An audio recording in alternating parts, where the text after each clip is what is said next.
Assalamualaikum warahmatullahi wabarakatuh.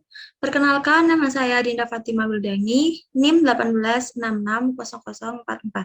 Di sini saya akan mempresentasikan tugas UTS saya. Di sini saya akan mempresentasikan tugas UTS saya tentang rumah susun dan juga pasar tradisional. Project name-nya yaitu rumah susun milik dan juga pasar modern tradisional. Project type-nya yaitu residensial dan komersial. Lokasinya pada Pasar Belimbing, Jalan Borobudur, Kecamatan Belimbing, Kota Malang. Tujuan perencanaannya yaitu mendesain bangunan tinggi dan lebar dan bentang lebar dengan fungsi mixed use, meliputi fungsi residensial atau rumah susun milik dan juga komersial yaitu pasar tradisional dengan mempertimbangkan isu dan potensi kawasan perkotaan serta fenomena wabah COVID-19. Latar belakangnya yaitu meningkatnya kepadatan penduduk kota dan perubahan gaya hidup.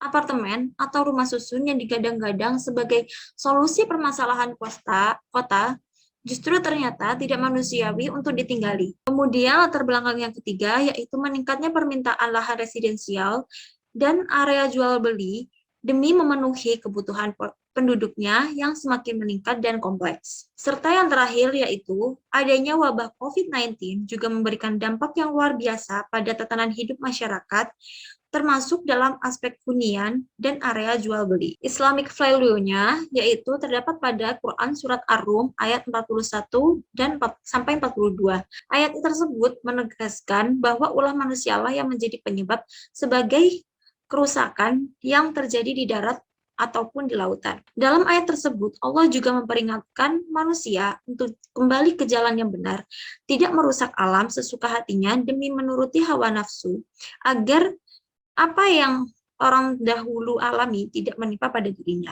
Berikut adalah data tapaknya. Batas tapaknya yaitu pada area utara yaitu sekolah menengah Katolik, kemudian area barat dan juga timur berbatasan dengan area warga, lalu pada area depan yaitu jalan raya.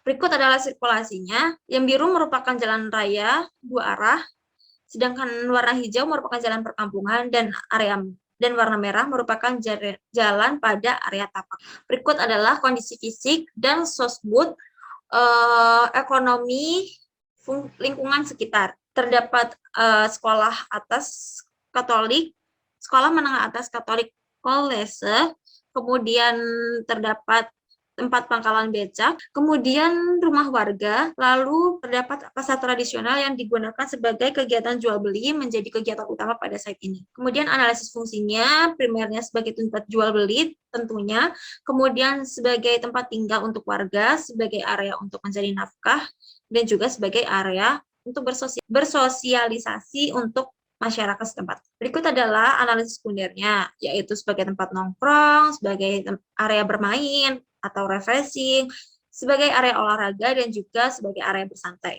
Berikut adalah penunjangnya, terdapat parkir, fitness, salon, barbershop, bioskop, musola, laundry area, playground, food court, dan juga medical area. Berikut adalah analisis penggunanya, yaitu pengguna pasar, pengguna rusun, pengelola, dan juga para pekerja sarana prasarana. Lalu ini zoningnya, yang biru merupakan public area, putih merupakan rumah susun milik, hijau merupakan area RTH, kemudian kuning merupakan area basement, dan juga merah merupakan area pasar tradisional modern. Ini adalah analisis matahari, di mana pada saat sore hari dan siang hari tingkat panas matahari yang dihasilkan cukup tinggi dan juga sangat panas.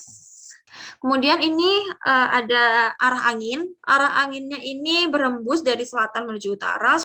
Kemudian curah hujannya termasuk tinggi sehingga dibutuhkan perhatian untuk penyesuaian aliran pada tapak. Air hujan yang turun dimanfaatkan dengan baik. Kemudian isunya sirkulasi. Pada tapak sering terjadinya kemacetan, lalu dilalui banyak jalan, baik itu sisi depan, samping maupun belakang. Kemudian aksesibilitasnya, untuk akses memasuki tapak terdiri dari dua akses, yaitu sisi penghuni rusun dan juga sisi penghuni pasar. Kemudian vegetasinya pada tapak terletak pada area depan dan sisi samping saja. Vegetasi yang pada tapak tuh cenderung kurang ya.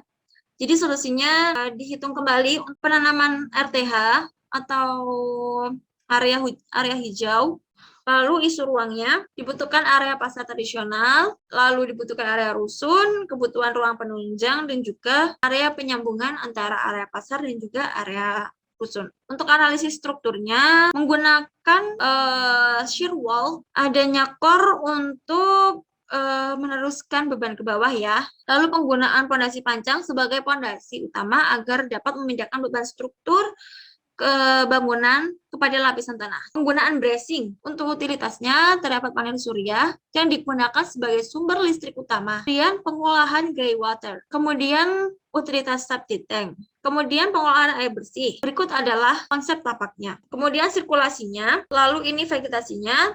Berikut adalah bentuk dan fasadnya. Untuk bentuknya, untuk bangunan pada tapak yaitu letter U. Untuk fasadnya, pada pasar terdapat dinding bata expose untuk menonjolkan sisi natural. Lalu fasad dari rusun. Pada fasad rusun terdapat pola kotak-kotak yang dimanfaatkan sebagai balkon dan juga area pencahayaan. Untuk strukturnya, yang pertama menggunakan dinding shear wall, kemudian penggunaan pondasi pancang, kemudian penggunaan bracing, lalu terdapat kolam. Lalu ini adalah konsep ruangnya. Ini untuk area tipe besar, ini untuk area tipe sedang, dan ini untuk area tipe kecil.